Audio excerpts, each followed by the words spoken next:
give you some facts about where we are today. Total hospitalizations, actually basically flat, technically tick down, which is probably the first tick down, so that's a good sign, but basically flat. So we think we are at the apex, on the plateau. The number of hospitalizations went up, flattened, continuing to flatten, good sign. Technically, the number's down a tad, statistically irrelevant, but better than being up. The net change in total hospitalizations, if you look at the curve, which is what we look at, the curve is down. When you do the 3-day average, which is more accurate than any one day, because remember, this reporting mechanism is new. We just put it in during this situation, so I wouldn't bet all the chips on any one day. But when you look at 3 days, you look at the overall curve, we think it's indicative. So the 3-day average is down. The net change in ICU admissions is down. Again, the ICU admissions I take with a grain of salt, since hospitals are no longer what they were, and they're basically all ICU wards. Intubations is a real number. That's the number of people who are being put on a ventilator. About 80% of those people will never come off a ventilator. So when you see the intubations, that is proportionate to the number of people we will lose. And that's what we've been watching all along. People go into the hospital, most get treated and are discharged. Some are not discharged. If they're intubated, about 80% of the people who are intubated will not come off the ventilator. The number of new people going into the hospital per day is also down, but we still have 1,600 new COVID cases yesterday. So we have 1,600 people new coming into the hospital, some being discharged, and the net is what we've been watching. But it's also interesting to note that you still have 1,600 new people walking into the hospital or who are in a hospital and then diagnosed with COVID. So the volume is still high, and that's why the hospitals are still working very hard. We have been watching for growth outside of New York City, Long Island, Westchester, Rockland. That has basically been flat. There have been little hot spots here and there. The Department of Health has been very good and aggressive in jumping on those hot spots and tamping them down, test, isolate, trace. And you see the numbers by region across the state. Proportionately, obviously, downstate New York, which is what we've been talking about, but looking for growth towards Long Island, Westchester, Rockland. Rest of the state, proportionately, upstate is very, very low to everything else in the state. This is something else we're watching. This is the number of deaths in nursing homes. And the nursing homes have been an increasing issue. The nursing home issue was flagged by the first cases we had in the state of Washington, because that is the vulnerable population in the vulnerable place. And we've been worrying about nursing homes from day one, as we saw in the state of Washington. But you see the percentage of loss of life is getting higher in the nursing homes compared to the hospitals. Lives lost yesterday, 778. That number is up, and that is, to me, the most painful number. And it has been the most painful number every day, and those New Yorkers are in our thoughts and prayers. You look at the past few days and the number of lives lost, it's basically flat at a devastating level of pain and grief. But it evidences everything else we're seeing, which is basically a flattening at this level. The statisticians will say number of lives lost is a lagging indicator, which is a nice scientific term. but it doesn't mean it just is not just terrible, terrible, terrible news, and nothing we can do about it. Although many New Yorkers are doing everything they can to save people's lives on a daily basis, a great personal cost to themselves. Total number of deaths is 10,834. What we have learned through this process is that our actions determine our destiny, and that's actually good news. We changed the curve. Every projection model, White House, CDC, coronavirus, White House Task Force, Columbia, Cornell, Gates-funded group, every projection had a higher rate of infection, higher rate of death. CDC was talking about over 1 million people. CDC was talking about projections that would have swamped the nation's hospital system. That didn't happen. Why didn't it happen? Because of what we did. And that's important to remember and realize. We changed the curve. Better way to say it is we are changing the curve every day.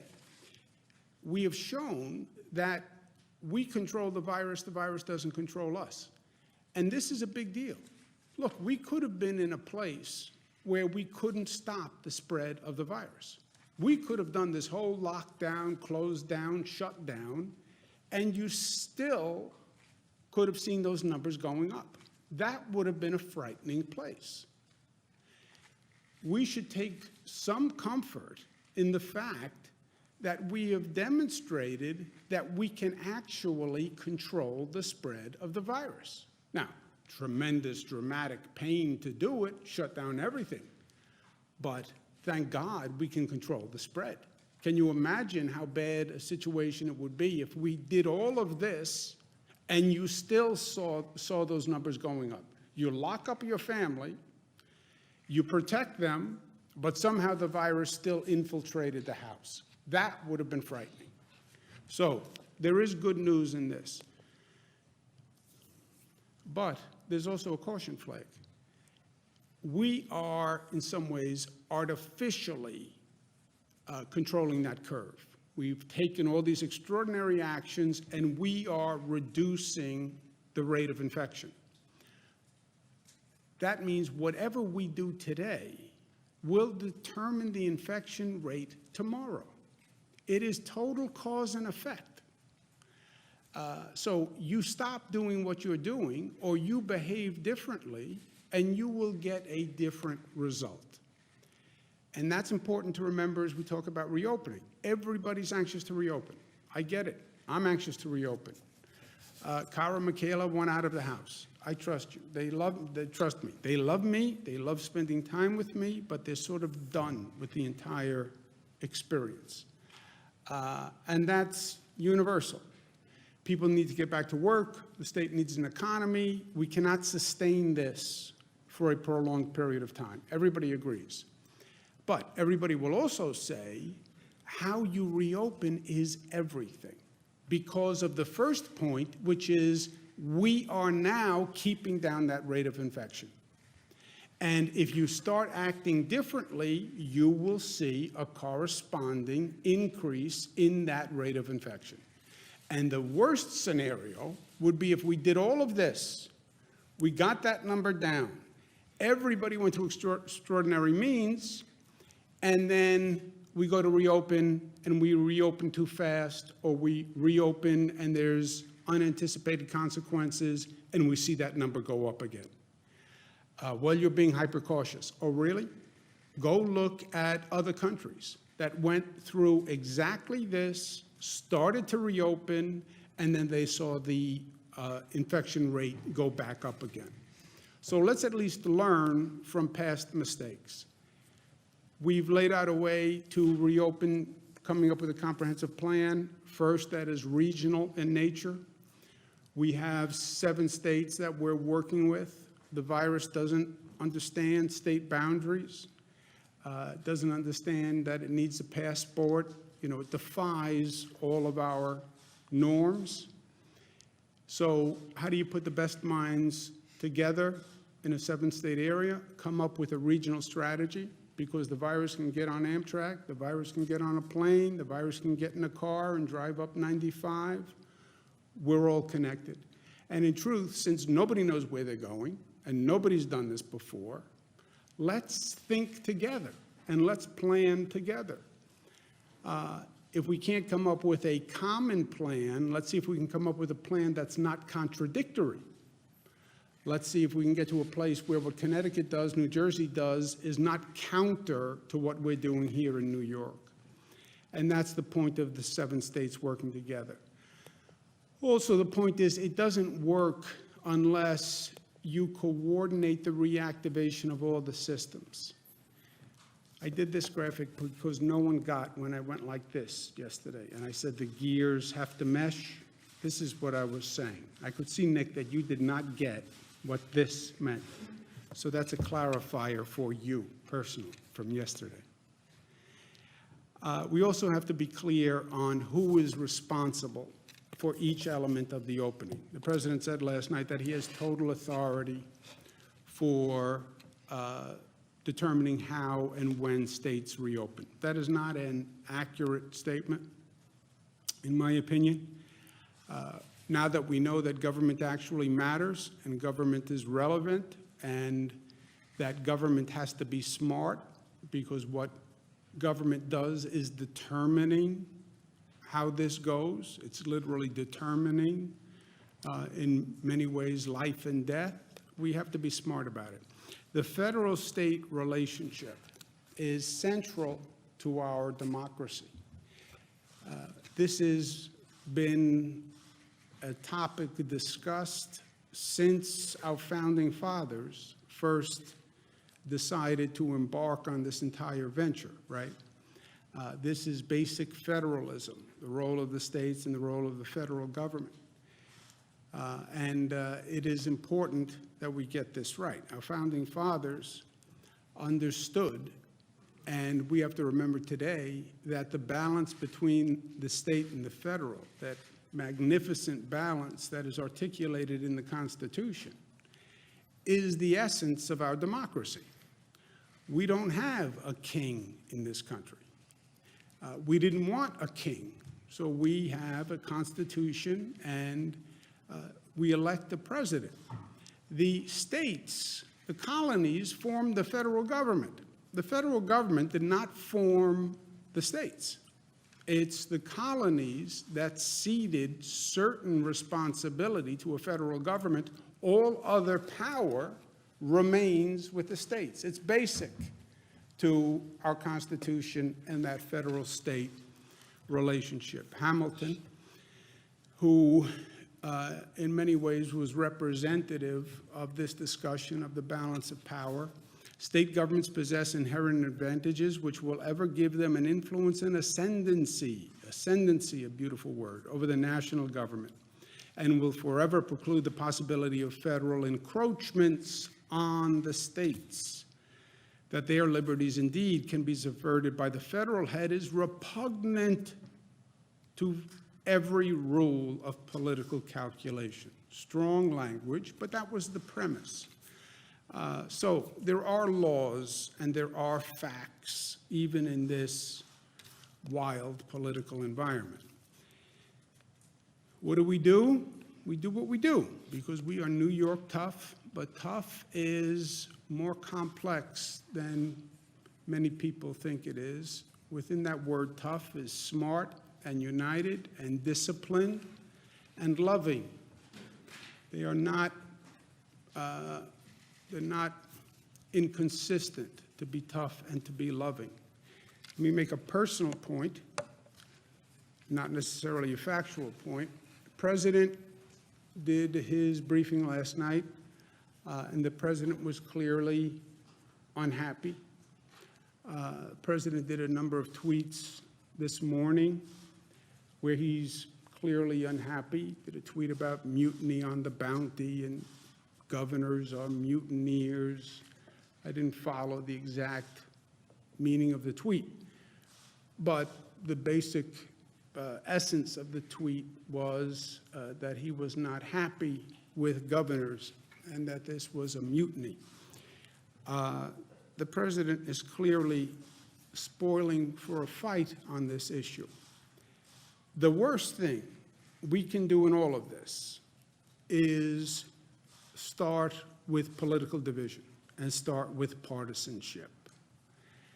The best thing we have done throughout this past 44 days is we've worked together and we haven't raised political flags. Even in this hyper-partisan environment, even though it's an election year, even though the politics is so intense, we said, not here, not in this.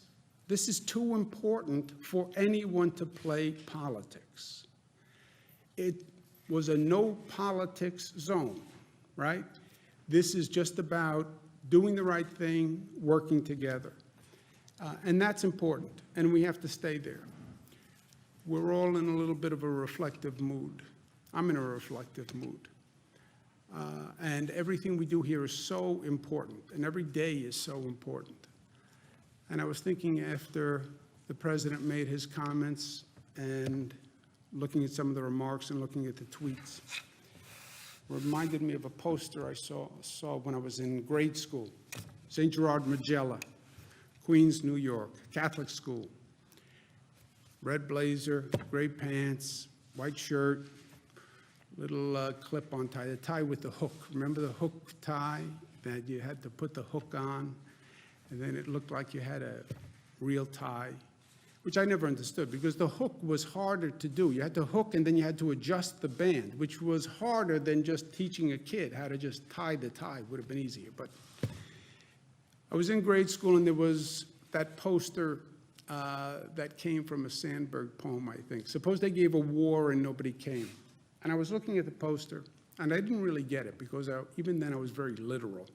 Suppose they gave a war and nobody came. So I'm looking at the poster, and a priest came up behind me and said, "What's wrong, Andrew?" I said, "I don't understand that. Suppose they gave a war and nobody came. How could that happen? Then you wouldn't have a war." He said, "Well, that's the point. The point is what would happen if people just refused to engage? They just refused to fight."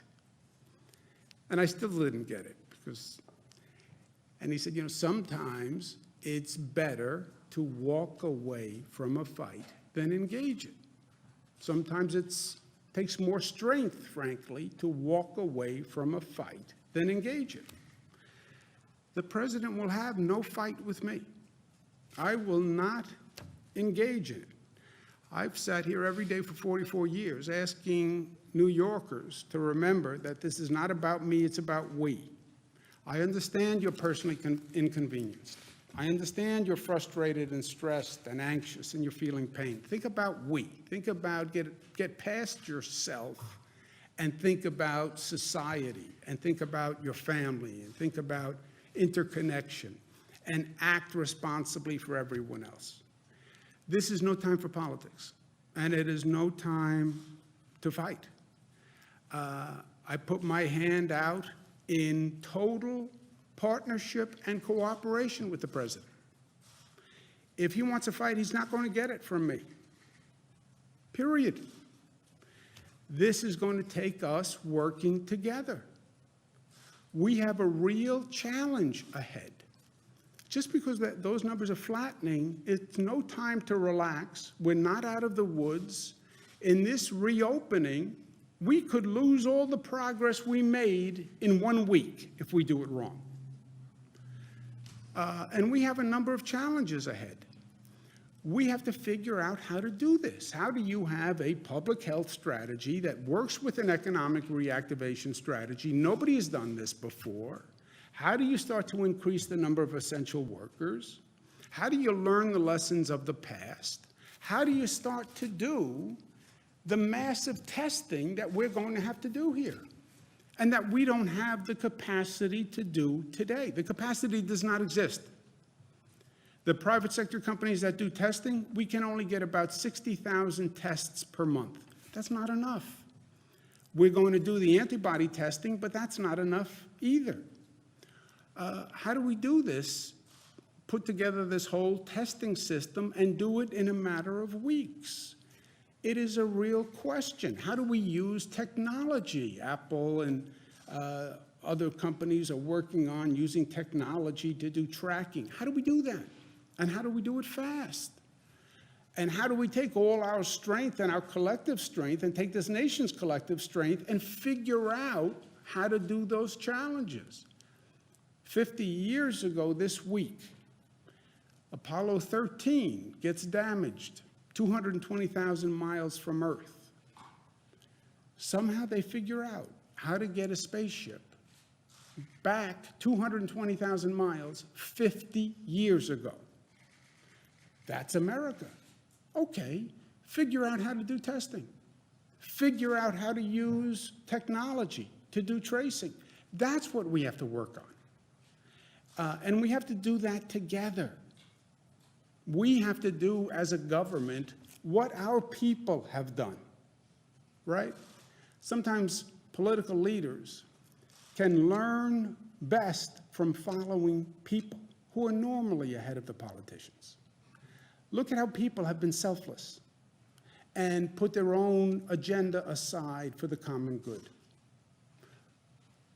Can't their leaders be as smart as they are? The answer has to be yes. So I look forward to working with the president in partnership and cooperation, but he has no fight here. I won't let it happen. And look, unless he suggested that we do something that would be reckless and endanger the health or welfare of the people of the state, then I would have no choice. But shy of that, I put my hand out to say, let's do this together. Questions? Governor, how many COVID cases and fatalities are at specific homes like Ohio and Connecticut? You screamed first. You don't have the same endurance. I don't. I really don't. But screaming first matters. Governor, Go ahead, you're talking right now about making peace with Donald Trump, with the president, and yet you went on television 4 times this morning and were asked about it and opined about it repeatedly. You called him a king. You said that his press briefings were like a comedy sketch. Why didn't you just say no comment if you're trying to make peace with him? No, the first point is he does not have total authority. I mean, I'm a governor of a state.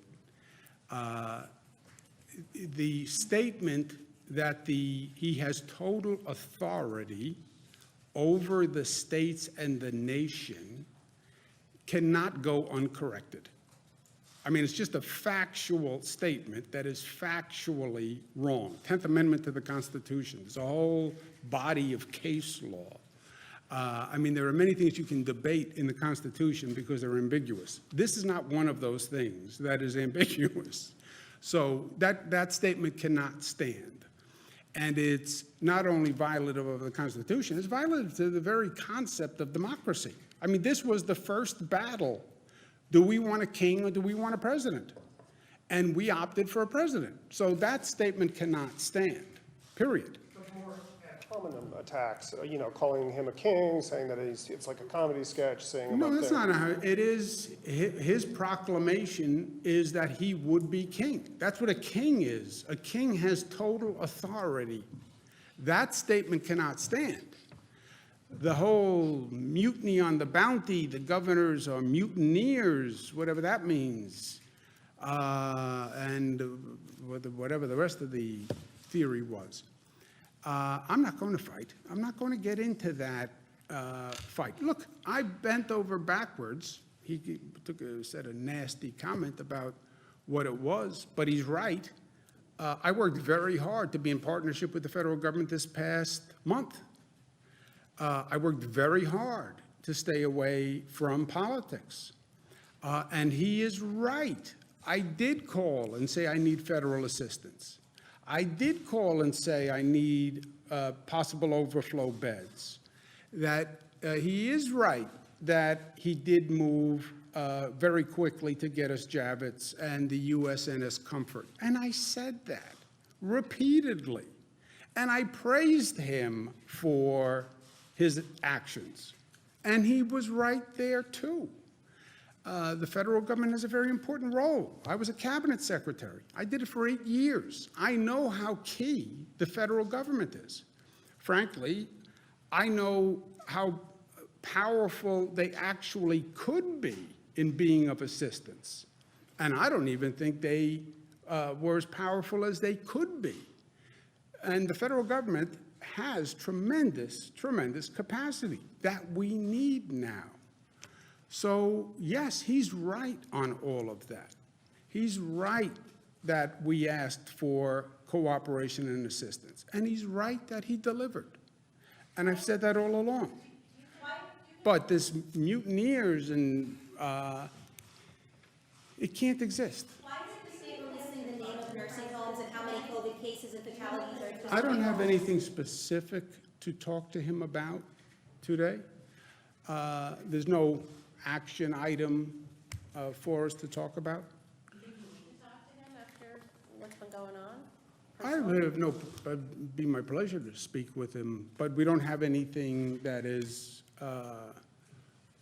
do we have anything pending? No. I did speak to the White House this morning about a hospital matter. But other than that, we don't have anything immediate. What was the nursing homes and how many COVID cases and Have you received any fatalities are? guidance from the president about your role in the reopening? You said yesterday that he hadn't given governors any guidance in their role. No, we haven't had that conversation. And look, this is a shift in federal position, which is also fine, by the way. We're entering a new phase, the quote-unquote reopening phase. On the first phase, which was the close-down phase, the president took a different tact. The president did not close down the economy. He did do the travel ban with China, and he was right on the travel ban with China. The close down of the economy was left to the governors. And I closed down New York, Governor Pritzker closed down Illinois, Governor Lamont closed down Connecticut, did it different times, different ways, but he left that responsibility, the closing down of the economy, to the governors. You get to the reopening of the economy, well, the governors closed it down, wouldn't the governors reopen it? The president says, no, I have a different model that I'm envisioning. That's okay too, but it's a shift, but it's okay. But then what is that model? And let's talk about who does what, which is the intelligent conversation we have to have. How do we do this testing? How does that come up to scale? I can't do it. How do we do this technology? And I understand he's right, it raises constitutional questions. And do you really want that cell phone in your pocket to be a tracking device, right? Okay, so let's talk through how we do that. How do we disinfect a public transit system? That has to be understood. How do we have masks for every New Yorker? How do we do that? How do we get 10, 20 million masks so we have that added protection? How do we get gloves? How do we make sure, God forbid, there's a second wave or there's another uptick, that we have the medical equipment we need after we just went through this horrendous hurry-up exercise? By the way, where's the funding for states to help do this? I'm broke. You know, there's no fancy way to say that. We have a $10 billion deficit. Well, the state should do this and do this and do this and do this. I don't have 2 nickels to rub together. And the past federal legislation didn't give us anything. The only thing it gave the states was some Medicaid money. Doesn't give us anything to do any of this. They talked about it in the next package of legislation, if there is one. But that's the intelligent conversation to have. Now, Will he speak with you about it right now, or will he have this conversation with you? yeah, I have always had an open line of communication with him. I mean, there have been times in the past when he hasn't been happy with me, and I haven't been throwing bouquets to him, but we've always communicated, and I'm sure we'll communicate now. But I just want to make my position clear I am not going to fight with him. I don't want, this is no time for any division between the federal government and the state governments. And the governors who I work with, Democrats, Republican governor in Massachusetts, it's not a political conspiracy. Governor Baker is a Republican. This is not about Democratic or Republican. It's just not. This is about New York, 10,000 lives lost. These were not 10,000 Democrats or 10,000 Republicans. These were 10,000 people, period. Forget the darn politics. Everyone's tired with it. Why is the state releasing the names of nursing homes and how many COVID cases and fatalities are specific homes, like Ohio and Connecticut's doing?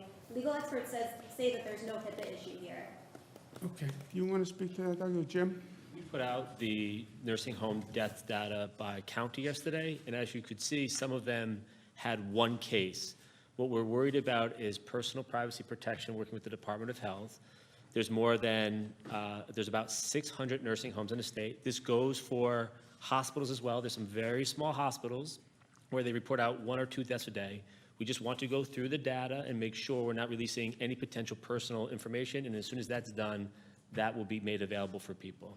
So that's why we put the aggregate numbers out by county. That's what we're going through. We're getting reports of specific outbreaks at different nursing homes, so it's hard to tell. But, you know, are there any nursing homes in particular that the state's seeing a huge problem at? We're seeing issues, like I talked about yesterday, in hospitalizations in different parts of the state. We look at total beds being used, we look at deaths, we look at all of that. In certain downstate parts of the region, New York City, in the outer boroughs, and Nassau County, we have seen increased cases, but that has gone across the board, whether it be hospitalizations or nursing homes as well. So that's now part of the county data that you do see. Ms. Hogan. Yeah, earlier you said that there's been 60,000 cases that you guys have the capacity to do a month. But, so one, is that true? 60,000 a month? But then Mayor de Blasio said that they're going to start being able to do 100,000 tests a week. 50,000 homegrown efforts, 50,000 purchased from an Indiana company. So how does that coordinate with state efforts? And again, is that 60,000 capacity correct? The signed on the dotted line, what's happening with the testing companies is the same thing that happened with medical equipment, PPE and ventilators. There are just a handful of companies that produce the private tests, and they're all private tests, by the way. A handful of companies that do it, and now every state is going to those companies to buy the tests. I've spoken to the head of the several companies myself, and they have a limited production, and now they have to allocate it to 50 states. And we're again in a bidding war competition with other states. I would say to the federal government, you take that piece. Don't replicate the 50-state pandemonium. You want to talk about an increased federal role. Let FEMA do the testing. FEMA should have, in my opinion, done all the purchasing of the medical equipment, and they should have allocated it. Why am I now competing for private testing capacity and private testing machines with Illinois and California? I want to get out of the eBay competition business for vital medical equipment and now vital testing. I would say to the president, you take it. God bless you. Because you have different bids and different promises from companies to different governments all across the country. Like I bought 17,000 ventilators, and then I didn't get, we only got about 3,000, 2,500.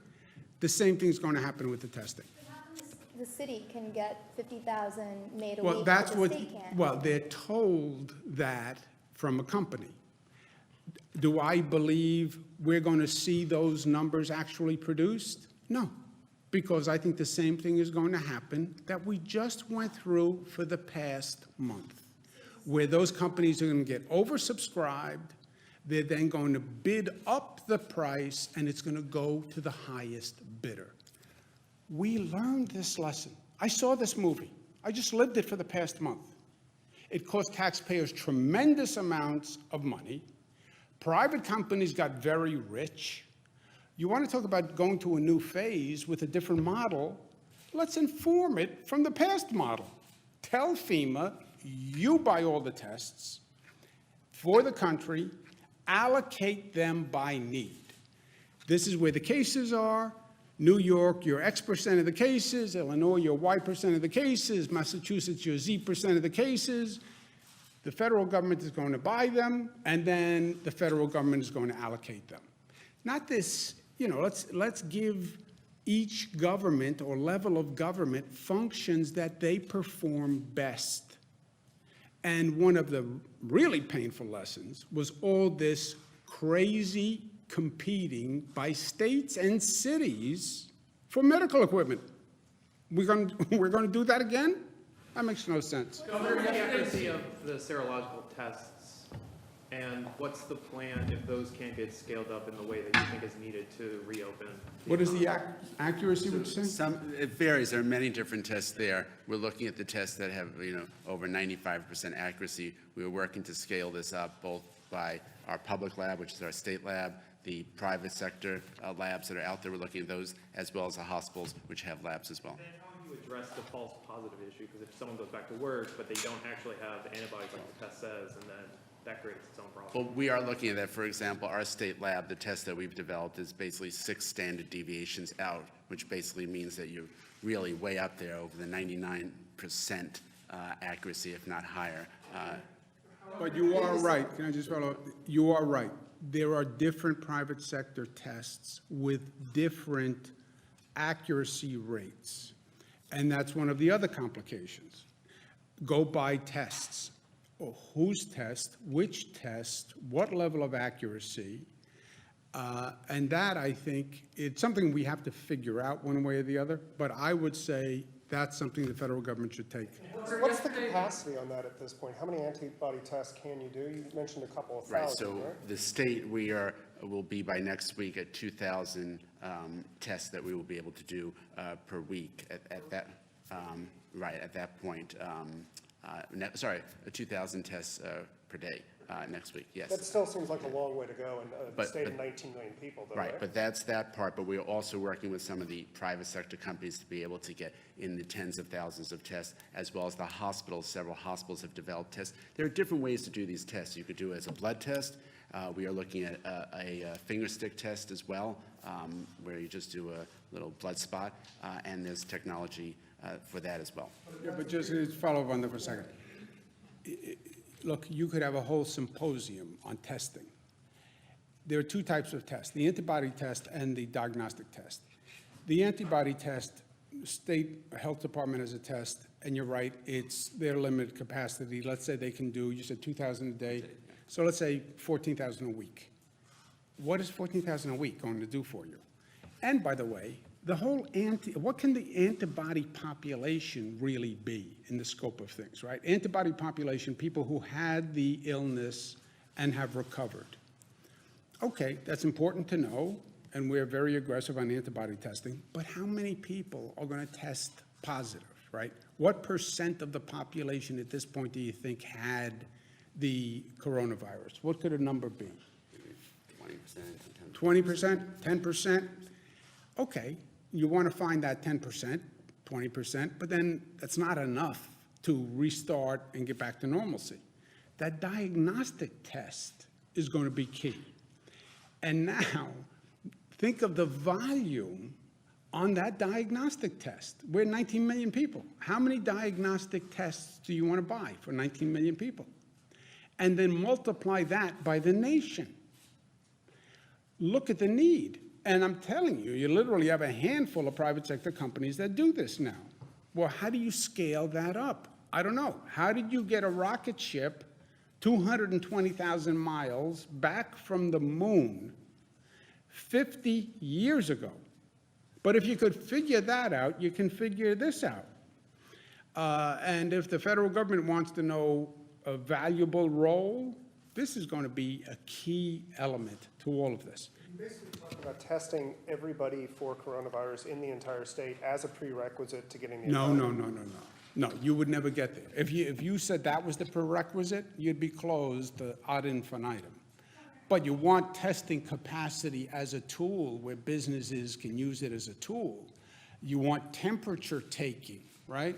You open up a business, they're going to say, I want to take everybody's temperature as they walk in the door. All right, how do you take the temperature of 500 people walking into a business, you know? Just think of all the things you have to do, and then divide it between the federal government and the state government. We have to clean all the buses and all the trains. We want to clean all the park benches. We want to have a disinfectant solution where we have a cleaning protocol that we've never had before. We want the technology to do the tracing once we find the person who is positive, and we can retrace them through the technology. How do we balance that with individual liberties? There's a lot to do here. And the states cannot do this on their own. I'm not shy about capacity. I'm very proud of what we do in the state government. When I tell you I can't do something, it's the first time you've heard me say that since I've been governor. But I'm telling you, we can't do this. Joseph? Earlier, when this entire thing started 40-some odd days ago, you had said that COVID in a nursing home is like fire through dry grass. It was one of the first areas where there was a complete lockdown. People couldn't come in and out. So why is it that we're seeing hundreds of people dying in nursing homes from COVID? Like, was there lax You can't, inspection or- because you cannot stop it, Joseph. You cannot stop it. Look, we have no visitors going to a nursing home. You want to hear, talk about a harsh policy. No visitors, it must be close to a month. You're in a nursing home, you can't get visitors. The staff has to be checked when they come in every day. But by the way, taking somebody's temperature, that's not a foolproof mechanism. And any one of those staff members could be walking in with a spark in their pocket, to torture the metaphor. And that population is so vulnerable, it just takes one staff member who didn't have a temperature, but did have the virus to walk in, and now you're going to have a serious problem. You want to comment on that? The point that the government just raised is that the crux of all of this, that they're individuals with multi-organ system, many other problems, heart problems, diabetes, asthma, respiratory problems. Their immune system is just not as good or as robust, and so they get sick with whether it's this or the flu, and they end up in the hospital. Many of the patients that you had mentioned that's sick and die, a lot of those, they were transferred to the hospital, but at 95 years of age with multiple medical problems, it's a tough battle for them. And look, Giuseppe, what you've learned is, you've learned your strength and your weakness, right? You've learned that you can control the virus, and that's a powerful lesson, because we weren't always sure that we could, right? But you've also learned your weakness. You cannot hermetically seal society. You can't hermetically seal a nursing home. You can't put it in a bubble and say, I can protect these vulnerable people. You can't. You can't. Isolation, no visitors, every staff member has to be checked. An ember, one ember, finds its way in, and then it is fire through dry grass. Governor, in the city of Rochester yesterday. Residents by making. Go ahead, Nick. Governor, in the city of Rochester. I want to try to get everybody who wants to ask a question to do it. I also need visual aids. But in the city of Rochester yesterday, there was a 100-person vigil after a shooting there, and it was apparently okayed by the mayor. Is it appropriate to hold large gatherings like that one? Videos online show that people were not likely social distancing during this. Well, look, I don't know the specifics, and I don't want to comment on the specifics, but we spent a lot of time not only saying there should be no large gatherings, we even said no large gatherings during religious holidays, which a lot of people are unhappy about. But look, that was the first, at least learn the lesson, right? Learn the lesson of New Rochelle. New Rochelle, Westchester. Oh, that's New York City. No, it's not. It's not a dense urban environment. It's in a suburban community. And that was one person in religious gatherings. That could happen anywhere in the country at any given time. So we learned that lesson, and we've been advocating that. I mean, I couldn't be more clear on it. Who didn't ask it? Home residents? We'll do this, and we'll do, go ahead. Are your advisors already discussing legal options should the conversations with the White House break down to that point? And what could it mean for the reopening process and the coalition with the other states if that challenge had to survive several layers of appeal and potentially drag on for months? Yeah. It takes two to tango. It takes two to get into a fight.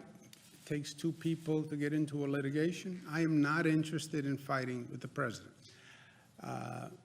And I can't be more clear in that. I'm not going to allow anything bad to happen to the people I represent, right? I see my job very clearly. I get hired by the people of the state of New York to fight for them and to protect them. I'm trained as a lawyer/advocate. Grew up at the kitchen table with Mario Cuomo, a natural-born lawyer/advocate. I will fight with all my might to protect New Yorkers, but I don't think it comes to that. I do not want to fight with the president.